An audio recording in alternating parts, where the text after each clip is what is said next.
Kannur ADM ആയിരുന്ന K Naveen ബാബുവിനെതിരായ പരാതിയിലുള്ളത് തൻ്റെ ഒപ്പ് തന്നെയെന്ന് കൈക്കൂലി ആരോപണം ഉന്നയിച്ച TV പ്രശാന്തൻ. തനിക്ക് 2 ഒപ്പുകൾ ഉണ്ടെന്നാണ് പ്രശാന്തൻ്റെ ഇപ്പോഴത്തെ പ്രതികരണം. പ്രത്യേക അന്വേഷണ സംഘം TV പ്രശാന്തനെ വിളിച്ചു വരുത്തി ഇന്ന് അദ്ദേഹത്തിൻ്റെ മൊഴിയെടുത്തു. നവീൻ ബാബു കൈക്കൂലി വാങ്ങിയെന്നാരോപിച്ച് TV പ്രശാന്തൻ മുഖ്യമന്ത്രിക്ക് നൽകിയ പരാതിയിലെ ഒപ്പും പെട്രോൾ പമ്പിനായി നിശ്ചയിച്ച സ്ഥലത്തിന്റെ പാട്ടക്കരാറിലെ ഒപ്പും വ്യത്യസ്തമായിരുന്നു. പിന്നാലെ മുഖ്യമന്ത്രിക്ക് നൽകിയെന്ന് പറയുന്ന പരാതി വ്യാജമായി ഉണ്ടാക്കിയതെന്ന വിവരങ്ങൾ പുറത്തുവന്നു. കോടതിയിൽ പോലും ആ പരാതിയെക്കുറിച്ച് PP ദിവ്യ മിണ്ടിയില്ല. എന്നാൽ മുഖ്യമന്ത്രിക്ക് താൻ തന്നെയാണ് പരാതി നൽകിയതെന്ന് TV പ്രശാന്തൻ ആവർത്തിച്ചു. ഒപ്പം തനിക്ക് 2 ഒപ്പുകളുണ്ടെന്ന വിചിത്രവാദവും. രണ്ടും എന്റെ ഒപ്പാണ്.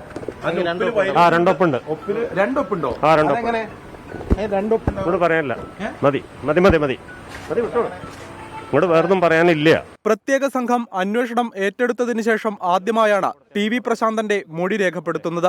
കേസിൽ ഗൂഢാലോചന, ബിനാമി ഇടപാടുകളിലേക്ക് അന്വേഷണം വ്യാപിപ്പിക്കുന്നില്ലെന്ന വിമർശനം ഉയർന്നിരുന്നു. ഇതിനിടെയാണ് അന്വേഷണ സംഘത്തിന്റെ പുതിയ നീക്കം. 24 കണ്ണൂർ.